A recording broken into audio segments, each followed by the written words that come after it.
Ma'asyiral muslimin yang dimuliakan Allah Subhanahu wa taala, Imam Syafi'i ini ada kemiripan dengan beberapa imam yang lainnya. Di antaranya bahwa dia ditarbiyah oleh ibunya, karena Imam Syafi'i itu terlahir yatim, sama dengan Imam Ahmad. Dan rata-rata para imam, mereka ditarbiyah oleh orang tuanya, maksudnya oleh ibunya, dan berhasil. Sehingga Imam Syafi'i rahimahullah ta'ala menjadi imam dunia. Keyatimannya tidak menghalangi dia untuk menguasai dunia. Lah Imam Syafi'i rahimahullah ta'ala itu berjumpa nasabnya dengan nasab Nabi pada Abdul Manaf. Jadi Abdul Manaf itu memiliki beberapa anak. Salah satunya adalah Hashim dan juga Al-Muttalib. Kalau Nabi SAW itu nasabnya sampai kepada Hashim. Tapi kalau Imam Syafi'i nasabnya sampai kepada Al-Muttalib, tapi sama-sama ketemu di Abdul Manaf. Artinya Nabi Imam Syafi'i itu masih ada kaitan dengan Alu Baiti Rasulullah sallallahu alaihi wasallam. Masih masuk pada keluarga Nabi sallallahu alaihi wasallam dan berjumpa di kakek buyutnya Rasul, Abdul Manaf. Akan tetapi walaupun Imam Syafi'i jalurnya sampai kepada Abdul Manaf, kita tidak mengenal bahwa dia seorang ahli bait. Yang kita kenal dia adalah seorang imam besar, imam cerdas, bahkan dikatakan mujaddidul ummah, pembaharu umat. Sampai-sampai ada ulama mengatakan bahwa Allah Subhanahu wa taala akan membangkitkan setiap 100 tahun sekali ada orang-orang yang memperbaharui agamanya. Maka 100 tahun pertama Allah bangkitkan Umar bin Abdul Aziz, dan 100 tahun kedua Allah bangkitkan Muhammad ibnu Idris, maksudnya Imam Syafi'i rahimahullahu ta'ala. Bagaimana kisahnya? Di mana lahirnya? Bagaimana belajarnya? Bagaimana pujian ulama kepadanya? Bagaimana dia menjadi alim ulama besar? Dan bagaimana wafatnya, kemudian bagaimana tersebar madhabnya? Inilah yang kita akan bahas kurang lebih 1 jam ke depan. Ma'asyiral muslimin yang dimuliakan Allah Azza wa Jalla, ada kisah yang menarik sebelum saya masuk kepada kisah Imam Syafi'i rahimahullahu ta'ala. Imam Ahmad ibn Hanbal rahimahullahu ta'ala adalah orang yang sangat mengidolakan Imam Syafi'i. Jadi Imam Ahmad ibn Hanbal adalah salah satu murid dari murid-murid Imam Syafi'i. Jadi kalau kita lihat silsilah madhab itu sebenarnya murid dengan guru. Imam Malik gurunya Imam Syafi'i, Imam Syafi'i gurunya Imam Ahmad. Artinya bahwa di antara madhab-madhab fikih itu sebenarnya ada kaitan satu dengan yang lain. Masalahnya adalah ini pencetus-pencetus madhab itu tidak ada masalah dengan perselisihan mereka dengan gurunya. Yang jadi masalah adalah kita yang menasabkan dengan madhab Syafi'i, yang lainnya menasabkan dengan madhab Hambali, yang lainnya menasabkan dengan madhab Maliki. Jadi masalah gara-gara khilaf. Sampai-sampai suatu ketika ada kisah saking fanatiknya kepada madhab, sampai-sampai ada orang-orang yang berani itu membuat hadis palsu untuk memperkuat madhabnya. Seperti orang-orang yang fanatik kepada Imam Malik, Imam Darul Hijrah, kemudian merendahkan mazhab yang lainnya. Mereka membuat hadis palsu dan mengatakan Nabi SAW bersabda, katanya, laula Malik lakana dinu halik. Kalau tidak ada Imam Malik, dunia agama ini akan hancur. Kalau tidak ada Imam Malik, agama ini hancur. Seolah-olah apa? Seolah-olah Nabi saja Imam Malik itu. Itu saking fanatiknya dengan Imam Malik sampai membuat hadis palsu. Bahkan Hanafi, mazhab Hanafi tidak kalah, tidak mau kalah. Kalau dalam mazhab Maliki mereka membuat hadis palsu, kemudian untuk dinasabkan kepada mazhabnya, mazhab Hanafi juga punya hadis katanya. Suatu ketika ada perdebatan antara seorang Hanafi dan Syafi'i, rupanya Hanafi kalah. Dikalahkan hujahnya oleh Syafi'i, oleh orang-orang yang menasabkan kepada mazhab Syafi'i. Akhirnya mereka tidak terima. Kemudian mereka membuat hadis palsu dan mengatakan, ya'ti zamanun, akan datang zaman kepada kalian. Ya. Akan datang kepada zaman, akan datang kepada kalian zaman di mana akan datang seseorang yang bernama Muhammad bin Idris, dan dia lebih bahaya dibandingkan iblis. Lihat, begitu. Dicelanya Imam Syafi'i. Bahkan orang-orang yang bermadzhab Hambali juga, mereka membuat hadis palsu dan mengatakan, fawasiyati li ummati an tatahambalu. Rasul bersabda, wasiat untuk umatku adalah hendaklah bermadzhab Hambali. Muncul hadis-hadis ini, hadis-hadis maudhu, hadis-hadis palsu. Kenapa? Karena fanatik mazhab. Sementara imam-imam mazhab ini satu dengan yang lainnya guru dan murid. Imam Malik gurunya Imam Syafi'i, Imam Syafi'i gurunya Imam Ahmad. Kalau Abu Hanifah karena beda sendiri, dia berada di Syam, di Irak. Tetapi Imam Syafi'i rahimahullahu ta'ala berhasil mengumpulkan fikihnya Abu Hanifah dan juga fikihnya Imam Malik, kemudian menciptakan madhab yang kita kenal dengan madhab Syafi'i itu. Menggabungkan dua madrasah, madrasah ahlu athar Imam Malik dan madrasah ahlu ra'i Abu Hanifah yang ada di Irak. Karena cerdasnya Imam Syafi'i. Lah Imam Ahmad itu adalah penggemar Imam Syafi'i. Sampai-sampai Imam Ahmad itu kalau habis sholat, dia mengangkat tangannya kemudian mengatakan, Allahumma gfirli wali walidayya wali Muhammad ibni Idris. Ya Allah, ampuni dosaku, ampuni dosa kedua orang tuaku, dan ampuni dosanya Muhammad bin Idris. Siapa Muhammad bin Idris? Syafi'i.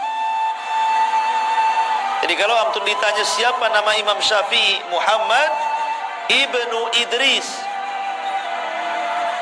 Sampai-sampai anaknya Imam Ahmad namanya Abdullah,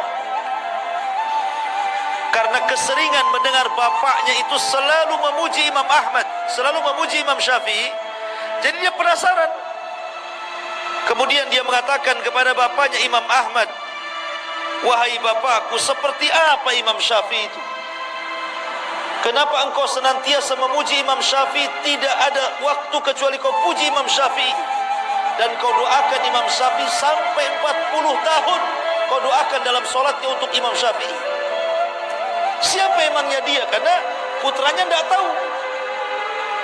Maka Imam Ahmad mengatakan, ya bunai, inna Syafi'i kasyamsi lid dunya wa kal afiyati lil jasadi. Wahai anakku, tahukah kamu Imam Syafi'i siapa? Imam Syafi'i itu seperti matahari untuk bumi ini, dan seperti kesehatan bagi orang-orang yang perlu kesehatan pada badannya. Jadi manusia berhajat kepada matahari dan berhajat kepada kesehatan. Artinya manusia sangat berhajat kepada Imam Syafi'i. Bayangkan Imam Ahmad loh 40 tahun berdoa kepada Imam Syafi'i agar Allah mengampuni dosanya. Pertanyaannya, pernah nggak antum mendoakan guru-guru antum? Jangan-jangan antum sendiri tidak pernah didoakan, apalagi doain orang. Orang tua antum aja nggak pernah didoakan gitu. Harusnya kita doakan guru-guru kita dalam setiap sholat kita, dalam setiap doa kita, karena itu menunjukkan ketakwaan seseorang menghormati guru-gurunya. Karena bagaimanapun guru-guru itu sudah berjasa kepada anda, minimalnya telah memberikan keterangan dan hidayah untuk menjelaskan mana yang baik dan mana yang buruk, dan itu tidak bernilai harganya. Ma'asyiral muslimin yang dimuliakan Allah Azza wa Jalla, bahkan dikatakan oleh Ibnu Katsir rahimahullahu ta'ala, jadi Imam Syafi'i itu bukan hanya satu ulama, Imam Ahmad saja yang memujinya, tapi banyak para ulama memuji Imam Syafi'i. Sampai-sampai dikatakan oleh Abdurrahman ibn Mahdi. Abdurrahman ibn Mahdi dia seorang ulama besar yang ada di Baghdad, Irak. Dialah yang meminta kepada Imam Syafi'i untuk menulis sebuah kitab, namanya Kitab Usulul Fiqh. Dan itulah kitab pertama di dunia yang dikarang oleh Imam Syafi'i. Kalau ditanya siapa yang pertama kali mengarang kitab usul fikih, maka jawabannya adalah Muhammad bin Idris, Imam Syafi'i. Bayangkan, makanya dikatakan mujaddid. Karena seseorang tidak akan paham fikih kalau dia tidak belajar usulnya. Makanya ulama mengatakan man harumal usul harumal wusul. Siapa yang diharamkan tidak paham dengan usul, maka tidak akan sampai ke tujuan, kata ulama. Karena orang bisa mengambil istinbat hukum dari Quran dan sunnah itu karena paham usul fikih. Dan tidak ada yang meletakkan usul fikih pertama kali kecuali Imam Syafi'i. Atas siapa? Atas permintaan Abdurrahman ibnu Mahdi, seorang alim ulama Baghdad. Jadi Abdurrahman ibn Mahdi ini mengirim surat. Ketika itu Imam Syafi'i berada di Mekah, agar menuliskan untuk dia satu risalah berbentuk usul fikih. Maka ditulis oleh Imam Syafi'i itu bagaimana caranya pengambilan istinbat hukum dari Quran dan Sunnah untuk masalah fikih. Kemudian setelah selesai, kitabnya disebut Ar-Risalah. Kemudian dihantar ke Baghdad. Ketika buku itu sampai di Baghdad, semua ulama-ulama Baghdad takjub dengan buku itu, memuji Imam Syafi'i. Kenapa? Karena belum pernah ada ulama yang mengarang buku seperti itu, mencerdaskan orang, sehingga orang memudahkan untuk istinbat hukum dari Quran dan Sunnah dalam masalah fikih. Makanya dia dikatakan pembaharu umat karena dia yang pertama kali meletakkan ilmu usul fikih, Imam Syafi'i. Sehingga kita orang-orang setelahnya memudahkan untuk memahami tentang hukum-hukum dalam fikih dengan pahamnya usul fikih itu. Ma'asyiral muslimin yang dimuliakan Allah Azza wa Jalla, apa kata Imam Abdurrahman Al-Mahdi rahimahullahu ta'ala? Dia mengatakan, kata Abdurrahman ibn Mahdi, demi Allah, aku tidak pernah melihat orang yang paling berakal melebihi Imam Syafi'i. Dia manusia yang ajaib dan cerdas. Ma'asyiral muslimin yang dimuliakan Allah Azza wa Jalla, dan banyak lagi pujian nanti kita akhirkan. Kita masuk pada sejarah pertama. Di mana Imam Syafi'i dilahirkan? Imam Syafi'i dilahirkan, ada yang mengatakan di Gaza. Terkenal ada namanya jalur Gaza. Di mana? Palestina. Ada yang mengatakan dia dilahirkan di Asqalan. Makanya ada ulama namanya Al-Hafidh Ibnu Hajar Al-Asqalani. Asqalan, di mana Asqalan? Masih di Palestina. Jadi ada yang mengatakan di Gaza, ada yang mengatakan di Asqalan, intinya Palestina lah. Jadi Imam Syafi'i dilahirkan di mana? Di Palestina. Lahir pada tahun 150 Hijriah dan wafat pada tahun 204 Hijriah. Berarti berapa usia Imam Syafi'i? 53 kan? Kurang lebih 53 ya. Dia lahir tahun 150 Hijriah, wafat tahun 204 Hijriah. Siapa yang bisa ngitung? 80? 54? 54 tahun. Ya, kurang lebih 54 tahun. Artinya waktunya muda kan, 54 tahun kan masih muda tuh. Karena usia umat Nabi SAW berapa? Berkisar 60 tahun sampai 70 tahun saja kan. Artinya Imam Syafi'i itu masih muda meninggal itu. Tapi karyanya luar biasa. Bahkan pemikiran madhabnya sampai mempengaruhi seantero dunia, sampai ke negeri kita. Negeri kita ini mayoritas Syafi'i. Bayangkan usia yang sangat muda, tapi madhabnya bisa menyebar ke seantero dunia. Lah kebetulan di tahun kelahiran Imam Syafi'i itu adalah hari wafatnya Abu Hanifah. Jadi Abu Hanifah itu wafat pada tahun 150 Hijriah, tepat dengan lahirnya Imam Syafi'i di tahun 150 Hijriah. Jadi Abu Hanifah wafat, lahir Imam Syafi'i. Seolah-olah Allah Subhanahu wa ta'ala ingin menggantikan dengan wafatnya Abu Hanifah, lahirnya imam yang menggantikan Abu Hanifah. Imam Syafi'i Muhammad Ibn Idris rahimahullahu ta'ala. Lah ketika usia Imam Syafi'i ini 2 tahun, meninggal ayah. Masih muda ayahnya sudah meninggal.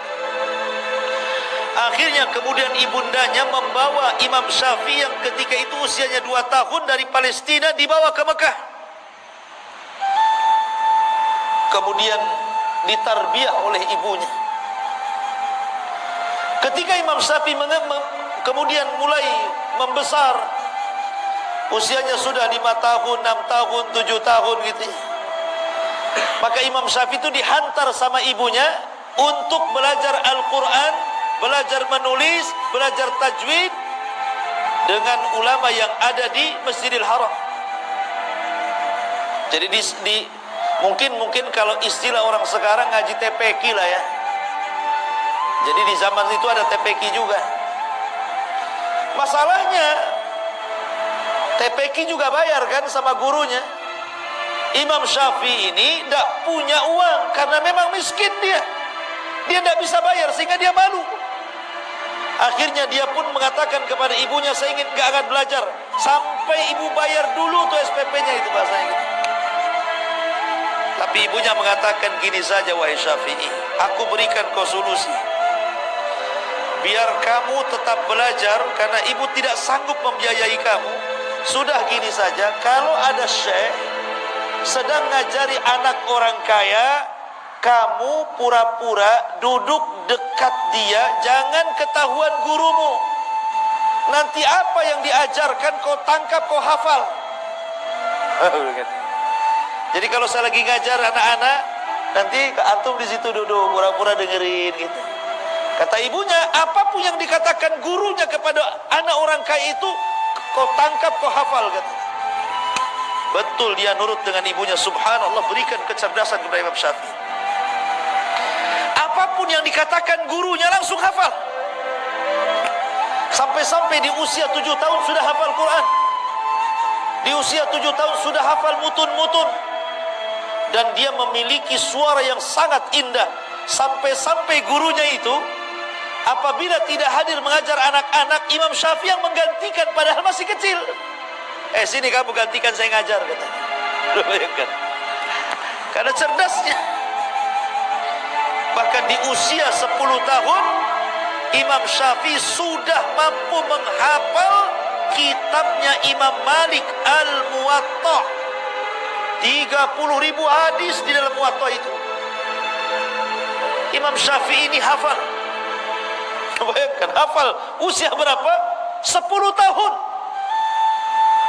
Anak-anak di zaman sekarang 10 tahun error lah otaknya, main game. Ini 10 tahun 30.000 hadis ada di otaknya.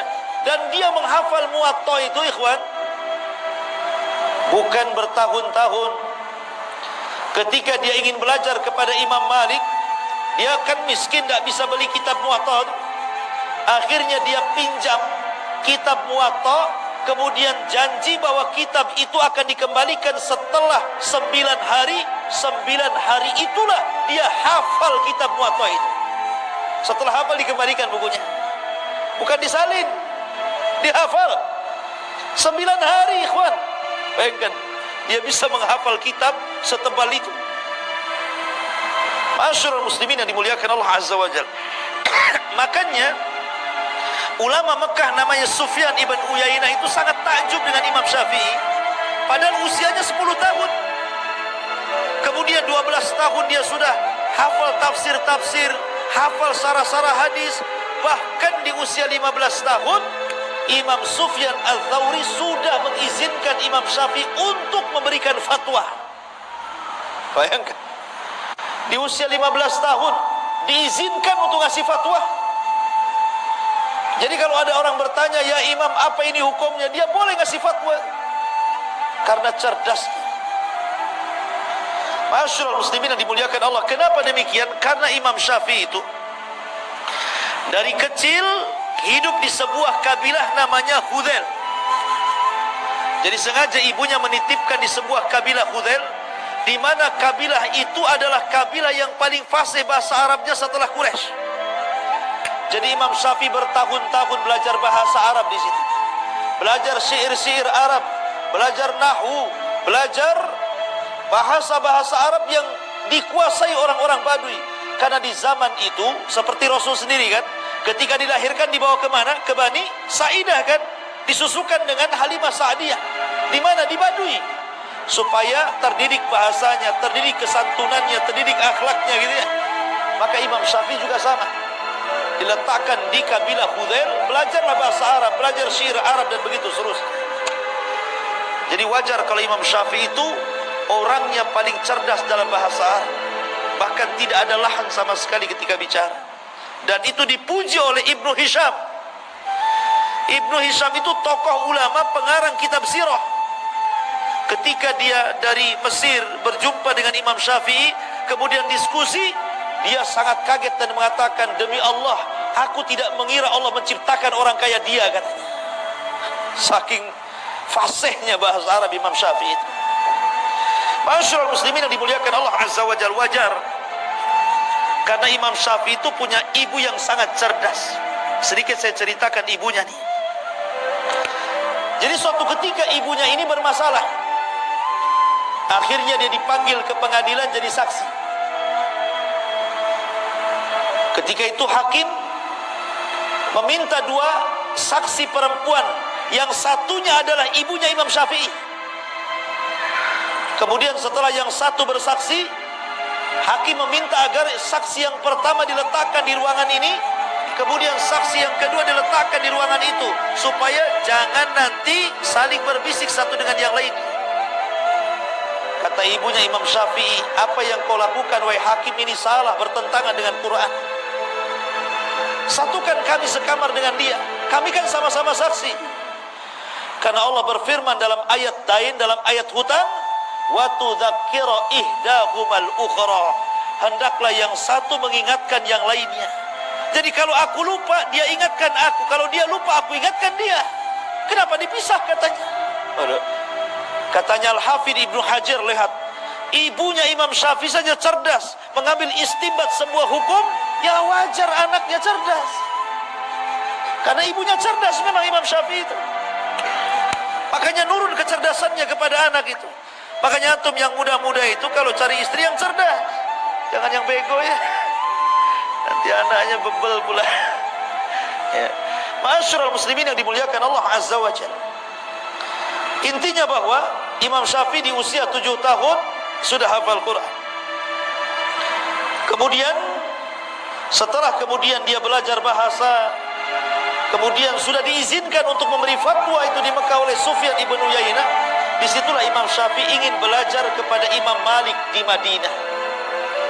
Ingat, Imam Malik saat itu adalah ulama dunia, ulama yang disegani oleh para penguasa. Karena di zaman Imam Syafi'i itu penguasanya siapa? Penguasanya Khalifah Harun ar-Rasyid. Jadi Imam Syafi'i itu hidup di zaman Khalifah Harun ar-Rasyid. Lah Imam Malik ini orang besar, dia ulama besar sampai dikenal satu dunia. Lah Imam Syafi'i belum dikenal, masih kecil. Dia ingin belajar kepada Imam Malik, tapi dia sudah persiapkan, dia sudah hafal muwatta'nya dulu. Akhirnya dia pun menyurati pemimpin Madinah, gubernur Madinah, agar memberikan menjadi perantara dia bisa belajar kepada Imam Syafi'i, kepada Imam Malik. Tapi gubernurnya ketakutan, tidak berani. Mana ada yang berani datang kepada Imam Malik, apalagi Imam Malik tidak mau perantara-perantara. Tetapi singkat cerita, akhirnya gubernur itu pun mengantar Imam Syafi'i dan berjumpa dengan Imam Malik. Imam Syafi'i masih kecil ketika itu. Akhirnya ketika Imam Malik melihat kecerdasan Imam Syafi'i, bagaimana dia sudah bisa menguasai kitabnya Muwatta', dia sudah hafal Quran, dia sudah hafal tafsir, dan dia memiliki bahasa yang luar biasa, Imam Malik pun takjub. Akhirnya kata Imam Malik, sudah, kamu belajar sama saya. Akhirnya kemudian Imam Syafi'i menjadi murid kekhususan Imam Malik. 9 tahun belajar dengan Imam Malik. Disedotnya ilmu Imam Malik itu luar biasa. Sampai akhirnya ma'asyiral muslimin yang dimuliakan Allah Azza wa Jalla, setelah kemudian 9 tahun dia pun belajar kepada Imam Malik rahimahullahu ta'ala dan mengambil seluruh ilmu Imam Malik. Maka dia meminta izin kepada Imam Malik untuk mengambil ilmunya Abu Hanifah. Di mana Abu Hanifah? Di Irak sana. Tapi kan Abu Hanifah sudah meninggal.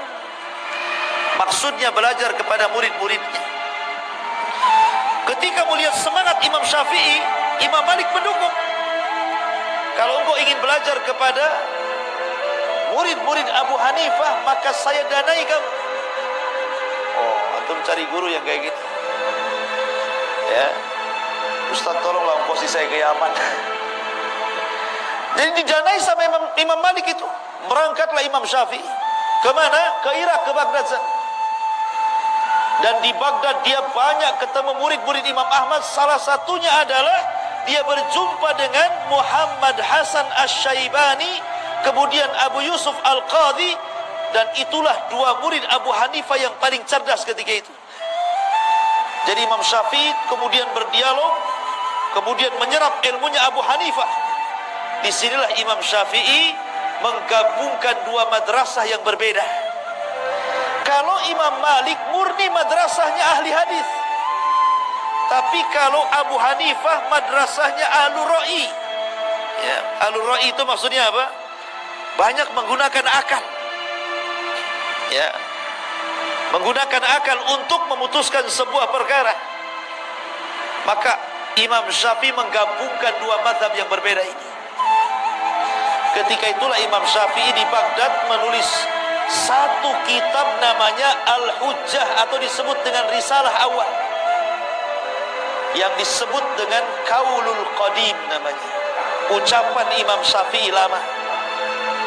Karena ketika Imam Syafi'i hijrah ke Mesir, kemudian wafat di Mesir, Imam Syafi'i menarik semua kata-kata dan fatwanya dalam kitab Al-Hujjah itu, kemudian ngarang buku lagi namanya Al-Um. Makanya Al-Um itu disebut Qaulun Jadid, perkataan yang baru. Jadi Imam Syafi'i itu punya fatwa lama, punya fatwa baru. Dan tidak mengapa seseorang itu berubah-ubah pendapat. Pamannya dulu pendapat dia seperti ini, kemudian belajar dapat ilmu baru. Oh, enggak benar yang dulu saya tinggalkan. Yang barulah. yang lebih kuat menurut saya. Tidak ada masalah. Ya. Karena Imam Syafi'i 99% fatwanya dirubah. Bukan satu fatwa. 99% loh fatwanya dirubah. Jadi dari kaul qadim menjadi kaul jadid. Tetapi para ulama setelahnya ada yang kemudian memandang kaul qadim itu lebih kuat sehingga menguatkan kaul qadim, ada yang kemudian memandang kaul jadid lebih kuat akhirnya merojehkan kaul jadid. Terjadilah khilaf antar madhab Syafi'i. Ya gitu. Jadi di tubuh madhab Syafi'i itu banyak khilaf. Karena ada yang mengambil perkataan yang lama dari Imam Syafi'i dan ada yang mengambil perkataan baru Imam Syafi'i masalahnya. Tapi begitulah Imam Syafi'i. Orang yang paling cerdas luar biasa. Jadi ketika Imam Syafi'i kemudian ke Baghdad, kemudian menyerap ilmunya orang-orang Baghdad dan mampu menguasai fikihnya Hanafi, kemudian dia akhirnya pulang lagi ke Mekah, ke Madinah.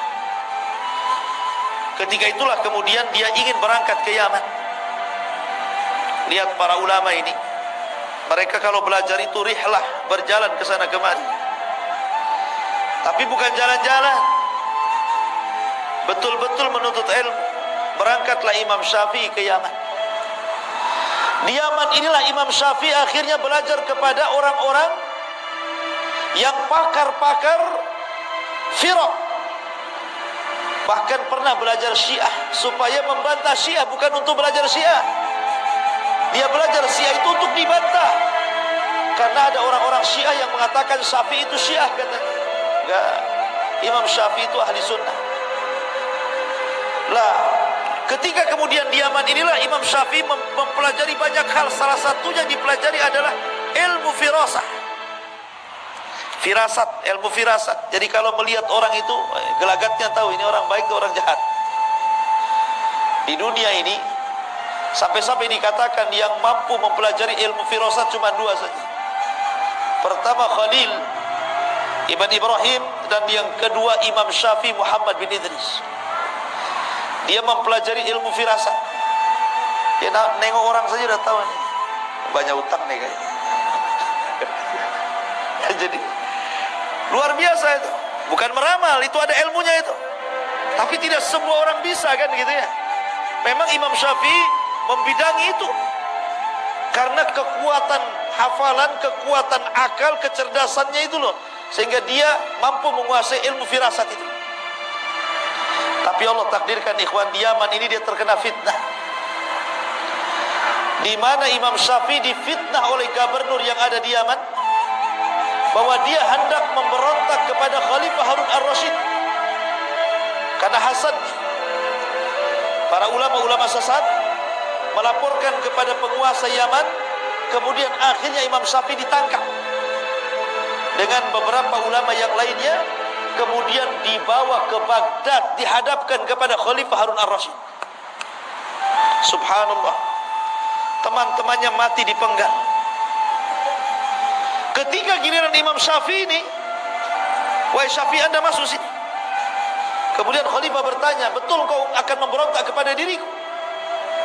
Maka Imam Syafi'i menjelaskan bahwa tuduhan itu tidak benar. Bahkan Imam Syafi'i harus masuk penjara dan disiksa di penjara. Tapi kemudian setelah mendengarkan dialog dan mengatakan, tidak mungkin aku memberontak kepadamu wahai Khalifah. Kemudian dia mengatakan bahwa diriku ini hafal Quran, hafal tafsir, hafal hadis, hafal mutun. Disebutkan penguasaan dia tentang ilmu agama. Lah, Harun Ar-Rasyid ini ulama juga walaupun dia khalifah. Karena Harun Ar-Rasyid itu belajar kepada Imam Zuhri, belajar kepada ulama-ulama yang lain, sehingga Harun Ar-Rasyid itu mengumpulkan dua keutamaan. Pertama khalifah, yang kedua ulama. Akhirnya kemudian ditanyalah Imam Syafi'i, apa pengetahuanmu tentang Quran, tentang hadis, tentang ini, tentang itu? Dijawab semuanya, termasuk tentang nasab. Imam Syafi'i paling tahu. Lah ketika itulah maka Imam Syafi'i, lah ketika persidangan itu ada Muhammad Hasan Asy-Syaibani yang suka diajak berdebat dengan Imam Syafi'i. dan diambil ilmunya. Kemudian Imam Syafi'i menunjuk, sesungguhnya yang tahu diriku adalah dia, maksudnya Muhammad Hasan Asy-Syaibani. Kemudian Muhammad Hasan Asy-Syaibani mengatakan kepada Khalifah, ya, saya tidak yakin kalau tuduhan itu ada pada orang itu, maksudnya Imam Syafi'i. Akhirnya Khalifah Harun ar-Rasyid melepaskan Imam Syafi'i. Jadi ulama itu ada saja ujiannya, ikhwan.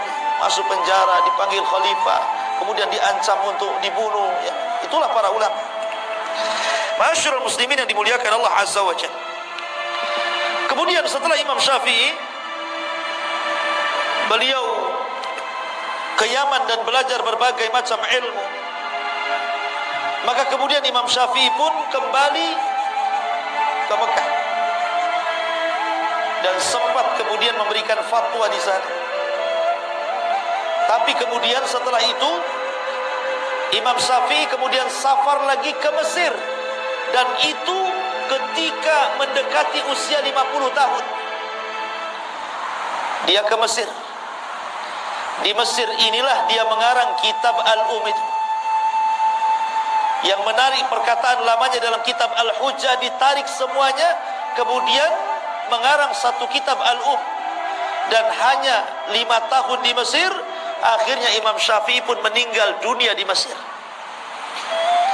Itulah sejarah singkat Imam Syafi'i. Baik, kita akan membahas beberapa akhlak, ketakwaan, dan keajaiban Imam Syafi'i.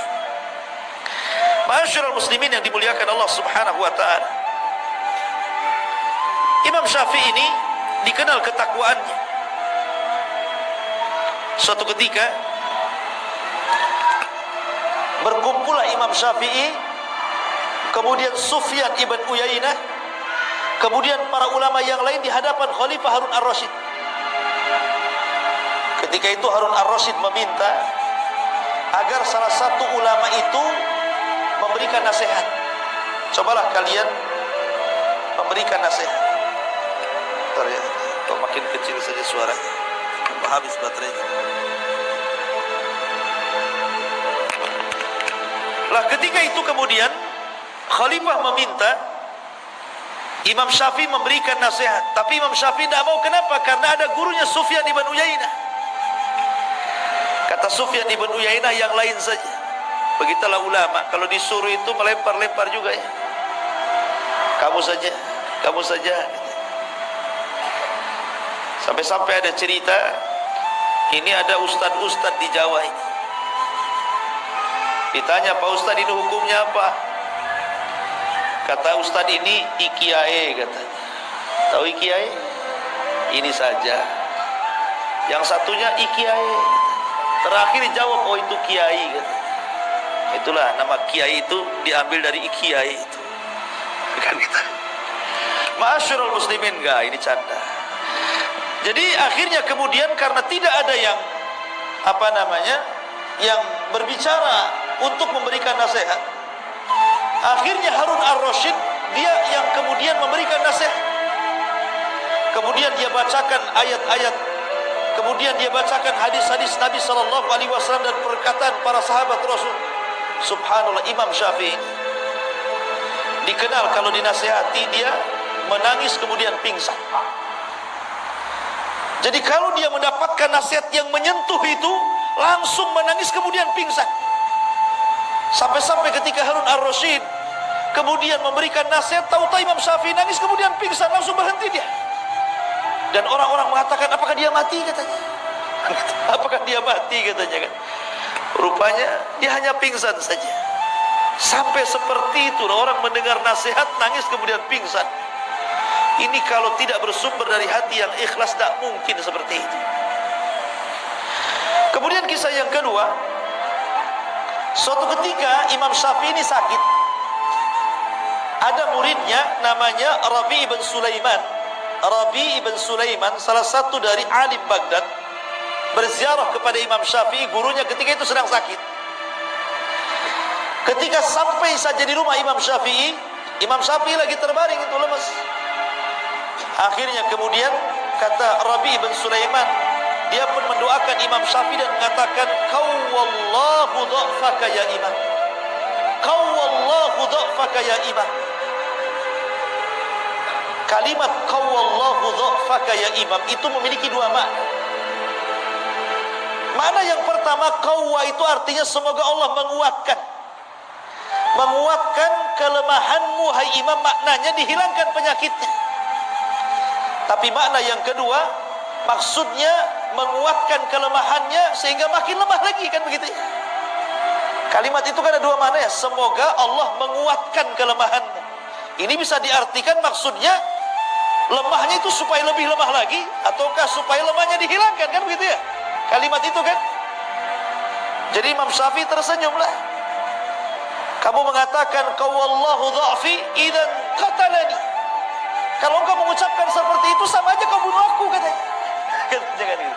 Karena apa? Imam Syafi'i guyon sebenarnya. Dia paham tak mungkinlah Rabi bin Sulaiman itu maksudnya kalimat qawwallahu dha'fak itu supaya ditambah kelemahannya. Imam Syafi'i gurunya. Tapi karena ada dua kalimat, ada satu kalimat memiliki dua makna, Imam Syafi'i masih bercanda ketika sakit itu. Idzan qatalani. Kalau kau ngomong begitu, kau hendak membunuhku ya, supaya kelemahanku bertambah. Tapi Imam Syafi'i mengatakan tidak. Saya yakin dengan dirimu wahai Rabi, sekalipun engkau mencelaku, kata Imam Syafi'i, lau sabbabtani la alimtu anta la taksuduni. Sekalipun kau mencelaku, saya yakin kau tidak bermaksud untuk mencela kepada aku. Begitu. Lihat bagaimana husnudzonnya. Husnudzonnya kepada manusia. Kalau ada yang mencela dirinya, oh itu mungkin karena lagi marah. Kalau ada yang menghina kita, oh mungkin dia lagi ada masalah. Oh, dikasih uzur gitu. Nah, itulah Imam Syafi'i. Kalau kita enggak, ada orang mandang kita, langsung kita ini sewot. Ngapain pandang-pandang? Padahal nggak ngomong tuh. Baru pandangan saja udah sewot. Apa kau katanya? Oh, bahasa Medan pula keluar. Ya. Ma'asyiral muslimin yang dimuliakan Allah Azza wa Jalla. Kemudian yang ketiga, kisah perdebatan antara Yunus As-Sadafi dengan Imam Syafi'i. Ini guru murid sebenarnya ini. Biasa orang dulu itu murid berdebat dengan gurunya. Jadi Yunus As-Sadafi atau Ibn Abdul A'la ini bermasalah dengan Imam Syafi'i ini, berdebat gitu sangat sengit sampai keduanya mengangkat suaranya saking kencangnya gitu. Akhirnya marah ini Yunus ini, keluar dari majelis Imam Syafi'i, kemudian kabur dari ke masjid dan masuk ke rumahnya. Tapi Imam Syafi'i ini walaupun harus berbeda pandangan, bukan berarti bermusuhan. Keluar dari masjid, dicarinya rumah Yunus As-Sadafi itu. Kemudian setelah sampai di rumahnya, kemudian dia mengatakan dan mengambil tangannya dan mengatakan, ya Yunus, la yastaqimu an takuna ikhwanan wa illam nattafiq fi mas'alatin. Wahai Yunus, sebaiknya kita jadi kawan sajalah, walaupun kita tidak sepakat dalam masalah yang satu ini, tapi kan kesamaan kita banyak. Nah, gitu ya. Ini lihat, Imam Syafi'i mencontohkan bagaimana sikap orang berdebat itu. Orang sekarang kalau berdebat kalah, musuhan tuh. Ya, malas saya berdebat dengan dia. Sudah tidak ada kawan lagi. Bahkan kalau sampai berdebat itu sampai membidah-bidahkan tuh. Itu ahli bid'ah, itu hizbi, itu hati-hati. Itu jangan ke situ. Sampai seperti itu. Kadang-kadang sesama orang ngaji itu berdebat seperti itu kan. Gara-gara ngaji sama ustaz ini nggak boleh ngaji sama ustaz itu katanya. Ya, segitu piciknya otak itu. Imam Syafi'i loh ya, dia ngalah datang ke muridnya, sudahlah kita berkawan saja walaupun beda masalah. Kan enak itu kalau ngomong begitu. Ma'asyiral muslimin yang dimuliakan Allah Azza wa Jalla. Kemudian juga kisah yang lainnya. Tapi kisah ini ada yang mengatakan dilemahkan para ulama, tapi nggak apa-apa kita kisahkan. Jadi karena Imam Syafi'i itu selalu dipuji-puji Imam Ahmad, sampai anak perempuan Imam Ahmad itu setiap hari mendapatkan dongeng dari Imam Ahmad tentang sosok Imam Syafi'i. Jadi hayalannya itu akhirnya pengen ketemu. Kok bapakku ini selalu memuji imam-imam Syafi'i. Akhirnya terhayalkan, kapan jumpa dengan Imam Syafi'i, Allah takdirkan, Masya Allah, di musim Saif, Imam Syafi'i itu kebetulan safar dari Mekah ke Baghdad, dan rumah Imam Ahmad itu di Baghdad. Dan qadarullah ketika itu Imam Syafi'i sedang sakit panas, bukan kena corona, ya sakit demam, diikat kepalanya, ya. Kemudian mampir pula di rumah Imam Ahmad. Wow, Imam Ahmad senang. Kenapa? Karena anak-anaknya selalu bercerita tentang Imam Syafi'i. Imam Ahmad ingin kenalkan, ini loh orang yang selalu aku ceritakan kepada kalian, gitu maksudnya. Wow, senang anak-anaknya yang selama ini mereka penasaran ceritanya Imam Syafi'i itu diceritakan Imam Ahmad, rupanya orangnya datang, kan bahagia. Tapi kebahagiaan itu kemudian menjadi kekecewaan ketika salah satu putri Imam Ahmad ini memperhatikan ibadahnya Imam Syafi'i karena ingin menirunya. Seperti apa sih hebatnya orang ini? Kenapa bapakku sampai mengalem-ngalem dia? Mulailah malam hari. Awalnya datang Imam Syafi'i, tentu namanya tamu kan dijamu, kasih makan enak. Sekali makan habis makanannya, satu meja. Jadi ditengokin saja sama anaknya. Oh, banyak makannya nih Imam ini. Kemudian habis makan dia jilat-jilati tangannya. Kemudian dia perhatikan cara makannya. Kenapa dia cara makannya tidak pakai sunnah Nabi? Sunnah Nabi kan 3 jari. Ini main kerewek 5 jari nih. Ya. Harusnya kan seorang imam itu pakai 3 jari, makan sedikit, ini habis satu meja. Mulai dia bertanya-tanya, ini Syafi'i ke bukan Syafi'i? Akhirnya malam harinya ditengok lagi, nggak ada pun sholat malam dia. Tak tahajud, tak witir, tidur aja gulang-guling gitu. Sampai subuh. Ya. Kata anaknya, macam mana betul tak Imam Syafi'i? Kalau imam kan harus sholat malam, tahajud gitu ya. Anehnya lagi yang ketiga, ketika Imam Ahmad bangun di waktu subuh, ngajak Imam Syafi'i sholat subuh ndak wudu lagi, bayangkan. Makin stres anaknya ini. Ini jangan-jangan Imam Syafi'i KW ini. Ya. Ma'asyiral muslimin yang dimuliakan Allah Azza wa Jalla. Penasaranlah anaknya ini. Kemudian panggil bapaknya Imam Ahmad. Wahai Abi, betul tak Imam Syafi'i itu? Kata Imam Ahmad, iya dia itu Imam Syafi'i. Dialah orang yang suka aku puji-puji, aku doakan 40 tahun. Dialah orang. Kata anak putrinya, begini wahai bapakku, saya punya 3 soalan. Pertama, saya perhatikan cara makan dia, sudah tidak pakai sunnah, habis pula satu meja. Kemudian yang kedua, kok nggak pernah sholat malam? Aku perhatikan dia nggak witir, nggak tahajud, nggak ada apa-apa, tidur aja kerjanya. Kemudian ketika saya perhatikan dia pulang dari rumah, itu air yang kau sediakan wahai bapakku untuk berwudu disentuh pun tidak, langsung ke masjid dia. Sebenarnya ada apa ini? Akhirnya Imam Ahmad juga penasaran, ingin tanya juga sama Imam Syafi'i pertanyaan 3 perkara dari anak dia. Mulailah kemudian Imam Syafi'i ditanya tentang 3 soalan dari anak itu. Imam Syafi'i ini orang cerdas ya. Dia ada jawabannya. Kalau antum di posisi Imam Syafi'i malu, memang antum seperti itu.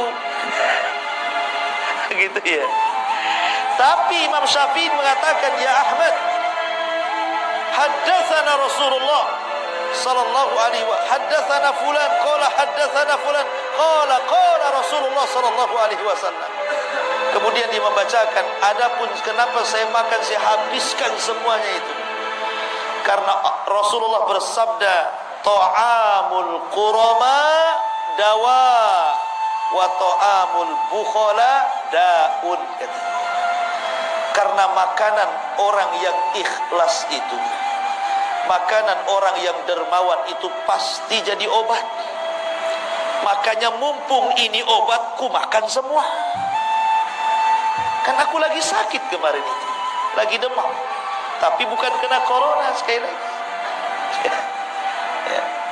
Setelah saya makan habis makananmu, alhamdulillah, hilang demam saya, kata.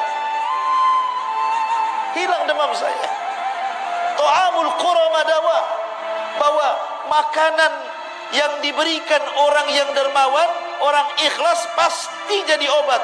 Tapi makanan yang diberikan orang bakhil, hati-hati jadi penyakit. Hati-hati jadi penyakit. Makanya kalau antum punya kawan bakhil ditraktir, jangan mau, pulang mencret. Gitu. Iya. Oh, kalau kawannya ini dermawan, maulah saya.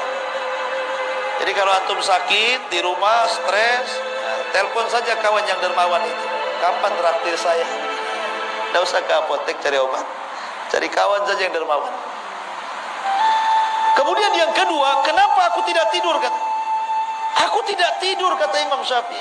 Memang aku tidak sholat malam, aku tidak tahajud, aku tidak witir. Tetapi sepanjang malam ini aku teringat hadis Nabi. Kemudian aku usahakan hadis itu dalam satu malam, aku keluarkan faedah-faedahnya. Dan aku berhasil mengumpulkan 100 faedah dari hadis itu. Kemudian Imam Ahmad penasaran, hadis apa itu? Kemudian Imam Syafi'i mengatakan, hadis tentang burung Nugair. Jadi Anas bin Malik itu punya adik kecil belum balik, namanya Abu Umair. Bayangkan, anak belum balik tapi sudah disebut Abu loh ya. Abu Umair. Gak apa-apa, seseorang itu walaupun belum menikah dipanggil Abu, itu kunyah, sunnah hukumnya. Ya, sama Ustaz, kenapa?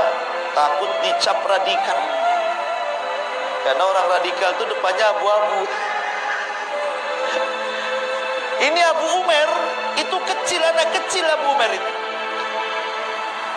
Punya burung namanya Nugair. Dari sini boleh seseorang itu punya peliharaan dikasih nama. Boleh punya kucing dikasih nama siapa? Ya, kasih nama siapa? Kucing. Jangan kasih nama istri antum. Jadi boleh kita memberikan nama kepada peliharaan, sebagaimana di zaman itu ada burung dikasih nama Nugair sama si Abu Umair ini. Namanya anak burung berakal, belum balik, kan tidak pandai merawat burungnya. Kayak dengan kayak antum, mungkin ada sangkarnya, dimandikan, orangnya belum mandi, burungnya sudah mandi.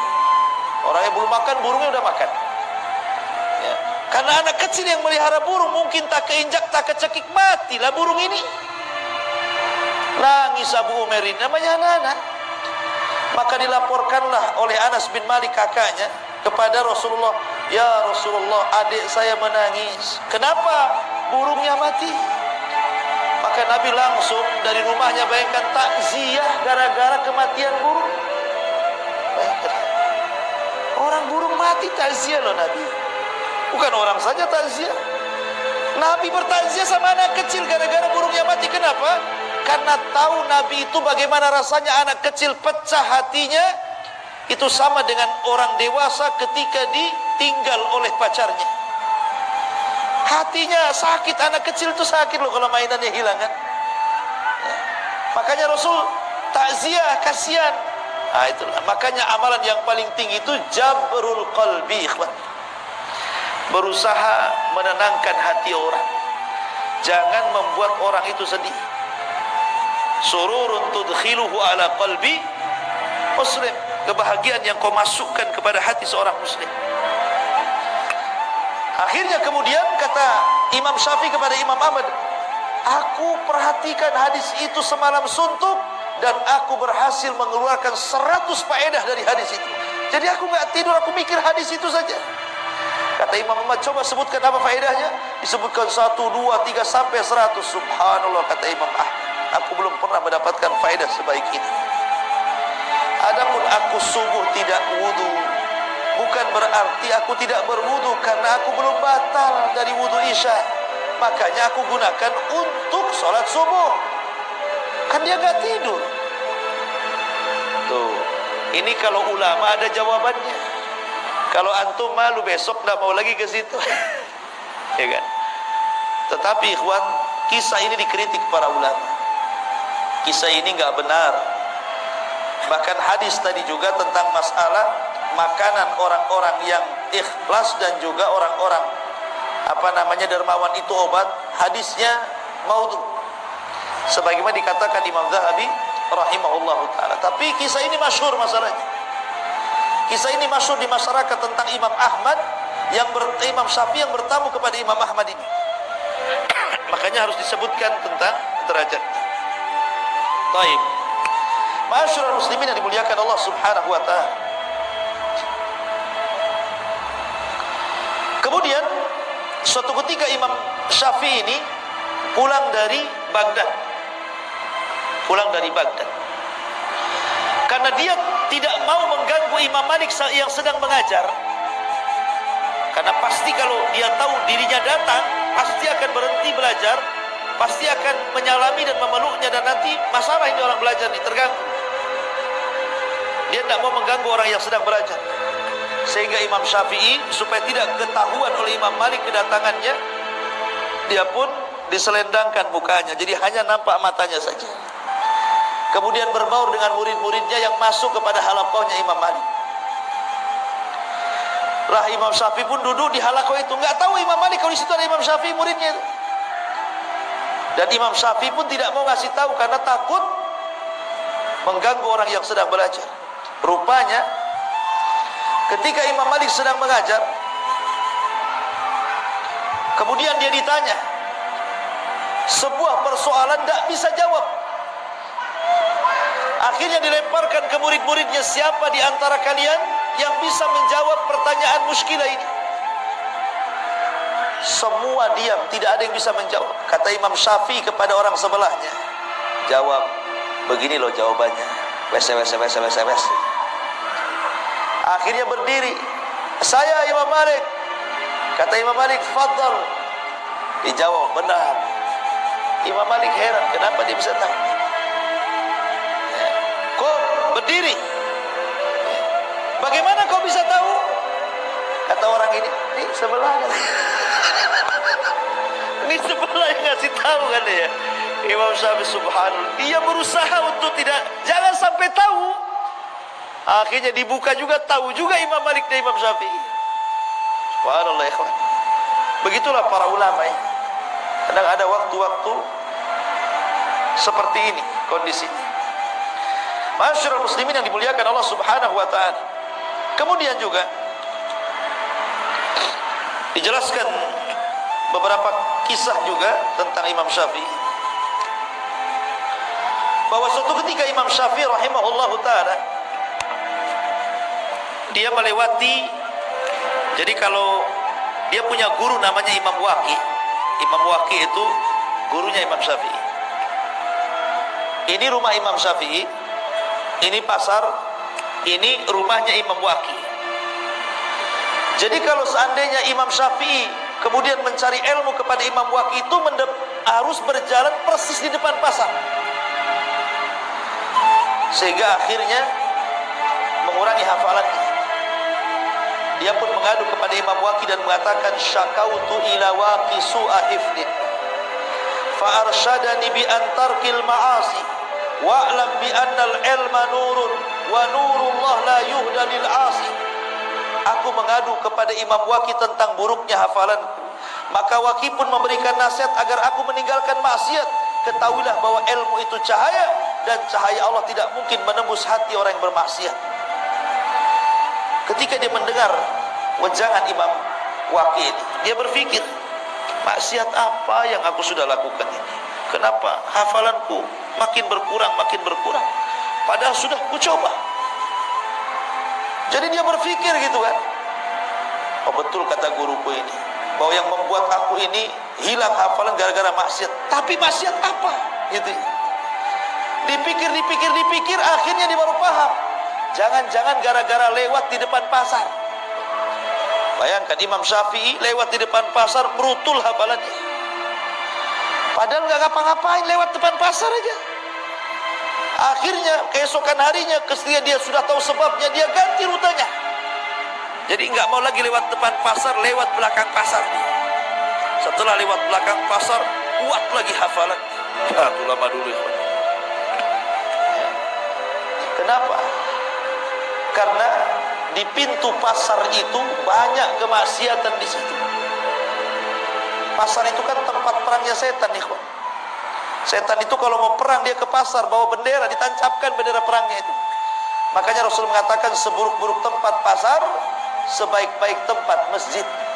Tapi pasar sekarang ini luar biasa, lihat mall. Orang masuk saja tidak mau keluar. Disulap di zaman sekarang ini. Seburuk-buruk tempat jadi seindah-indah tempat. Kan itu. Jadi Imam Syafi'i ini kalau lewat pasar ini karena menyaksikan banyak maksiat dalam pasar itu yang mengurangi, padahal dia tidak ikut terlibat dalam kejahatan itu, dalam maksiat dalam pasar itu. Tapi itu sudah bisa mempengaruhi loh. Coba pengaruhi. Jadi sebenarnya yang membuat kita tidak cerdas, yang membuat kita hafalannya hilang, yang membuat kita tidak hafal, pamannya kita ini membuat, anggaplah kemarin hafal wadduha, kemudian sekarang hafal watini, wadduhanya hilang, watininya hafal. Besoknya kulhu, watininya hilang, kulhunya yang hafal. Kan ada tuh yang seperti itu. Itu bukan nambah hafalan, ganti hafalan. Diganti itu hafalannya ya. Boleh itu karena kenapa kok jadi ganti hafalan bukan nambah hafal, itu karena maksiat yang dilakukan. Maksiat sebenarnya menjadikan orang itu jahil. Ya, dan ini wasiat yang bagus daripada Imam Syafi'i rahimahullahu taala. Ma'asyiral muslimin yang dimuliakan Allah Subhanahu wa taala. Adapun Imam Syafi'i ini memiliki guru-guru yang luar biasa.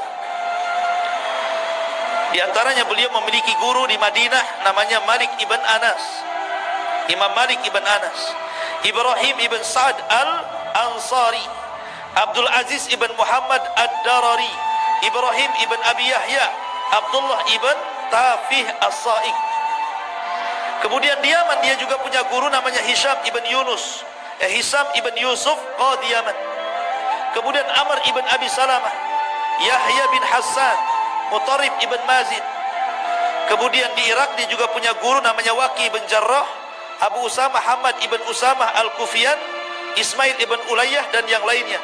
Termasuk di Mekah dia berguru kepada Sufyan ibn Uyainah, Muslim ibn Khalid, Abdul Majid dan yang lainnya. Intinya bahwa itulah guru-guru kondang beliau yang menjadikan Imam Syafi'i menjadi sebuah ulama besar dan akan senantiasa dikenang.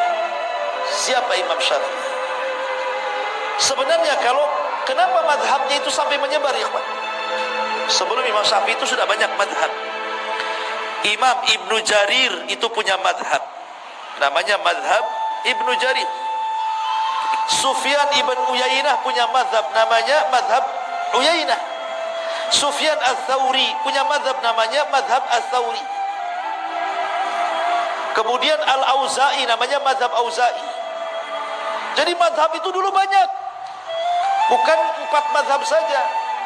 Cuman masalahnya ulama-ulama ini tidak banyak muridnya yang menyebarkan madhabnya ke seantero dunia, sehingga dengan hilangnya mereka, hilangnya juga madhab mereka.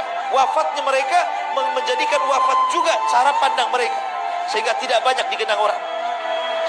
Kecuali 4 madhab, ya, Maliki, Hanafi, kemudian Hambali dan Syafi'i. Ini murid-muridnya banyak, sehingga murid-muridnya inilah kemudian mencatat seluruh fatwa-fatwa Syafi'i, Imam Malik, Abu Hanifah, Imam Ahmad.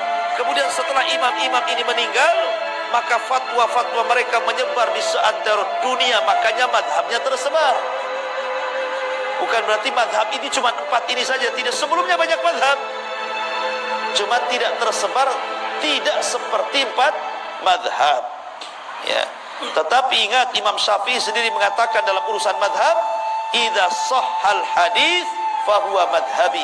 Kalau hadis itu sahih, berarti itu madhabku. Maknanya kalau kita mengikuti hadis yang sahih, kata Imam Syafi'i, dia sudah ikut madhab, ya kan? Jadi tidak perlu fanatik dengan madhab itu, ya. Karena kalau kita bicara madhab itu ada 3 kelompok di masyarakat itu. 1, ada orang yang fanatik buta dengan madhab. Saya mah Syafi'i, Ustaz. Hambali tidak mau. Maliki ogah. Hanafi apa lagi? Saya tidak mau. Syafi'i tetap Syafi'i, hidup mati Syafi'i katanya. Mau benar mau salah Syafi'i. Ada orang yang seperti itu. Itu fanatik madhab. Yang kedua, ini kelompok yang kedua nggak mau bermadhab dia. Apalah Syafi'i, Maliki, Hambali, nggak mau. Kenapa? Karena Rasul bersabda, kutinggalkan dua pusaka kepada kalian. Siapa yang berpegang, selamat kalian, tidak akan sesat. Quran dan sunnah, Quran sunnah saja saya. Madhab nggak perlu. Ya. Ada kan orang seperti itu? Quran sunnah sajalah saya. Karena Rasulullah yang menyebutkan Quran sunnah, tidak disuruh ikut Syafi'i, Maliki, Hanafi, Hambali. Ada orang yang tidak perlu madhab, tidak perlu saya madhab-madhaban. Kelompok yang ketiga ini tengah-tengah. Dia tidak melepaskan madhab dan tidak juga fanatik madhab. Mana-mana yang benar dari madhab itu, umpamanya kebenaran ada dalam Syafi'i, saya Syafi'i. Kebenaran dalam Hambali, saya Hambali. Kebenaran ada pada Maliki, saya Maliki. Kebenaran pada Abu Hanifah, saya Hanafi. Mana-mana yang benar, itulah yang dipilih. Dan harusnya ambil yang terakhir ini pendapat kita, supaya tidak fanatik madhab. Ya, karena masing-masing ulama itu kan punya keistimewaannya. Sekarang kalau seandainya orang yang tidak mau bermadhab ini, Quran sunnah saja, saya katakan, gimana kau caranya memahami Quran dan sunnah kalau tanpa ulama? Hah? Justru dengan adanya madhab itu kita tertolong. Jadi kita paham maksud Quran, maksud hadis. Ini loh ulama yang paling paham, karena ulama itu warasatul anbiya. Tetap kita butuh ulama untuk memahami itu, karena kita bukan siapa-siapa. Tapi kita juga jangan sampai fanatik, karena mereka bukan nabi. Ulama itu tidak maksum. Yang maksum itu nabi. Makanya ambil yang benar, campakkan yang salah. Itulah seruan dan slogan mereka semuanya. Seperti Imam Syafi'i mengatakan, apabila kau dapat di dalam bukuku menyelisih Al-Quran dan Sunnah, tinggalkan. Tetapi yang sesuai dengan Quran dan Sunnah, ambil. Itu kata-kata Imam Syafi'i itu. Ya. Maka kita ambil yang sesuai dengan Al-Quran dan Sunnah, dan kita tinggalkan yang tidak sesuai, selesai. Ya kan? Jadi tidak perlu lagi kita sibuk. Anda bermadhab, bermadhab, tapi semua madhab gitu. Ya. Ustaz, saya mau Syafi'i saja, nggak apa-apa. Antum Syafi'i saja, nggak dilarang. Tapi kalau yang jelek, artinya jangan mengikuti semuanya. Karena tidak semua perkataan Syafi'i kan benar, kan namanya manusia pasti salah kan begitu. Yang benar saja nggak apa-apa ambil, yang salah jangan. Ya, karena banyak para ulama pun mereka bermadhab Syafi'i. Imam Nawawi Asy-Syafi'i, Ibnu Hajar Asy-Syafi'i, kan begitu. Nggak apa-apa. Syafi'i nggak apa-apa Syafi'i, tapi Syafi'i yang lurus. Jangan di sini Syafi'i, di sana tak Syafi'i pula. Ya kan? Ada yang seperti itu, ada. Ya. Contohnya gimana? Dalam mazhab Syafi'i, kalau cerita cadar itu wajib. Imam Syafi'i kalau bicara cadar itu wajib. Justru mazhab yang lain tidak mengatakan wajib. Ya kan? Tapi ketika ada orang yang kemudian bercadar, dibilang apa? Itu niru adat Saudi. Saudi itu Hambali, ikhwan, bukan Syafi'i. Kan gitu ya? Itu karena tidak paham mazhab kan? Harusnya kalau dia paham mazhab, jangan ngomong begitu. Justru dalam mazhab Syafi'i itu wajib pakai cadar itu. Dan mazhab yang lain tidak. Kenapa Anda kemudian ngaku mazhab Syafi'i, tapi urusan ini Anda katakan dari Saudi katanya? Berarti tak paham mazhab. Ya.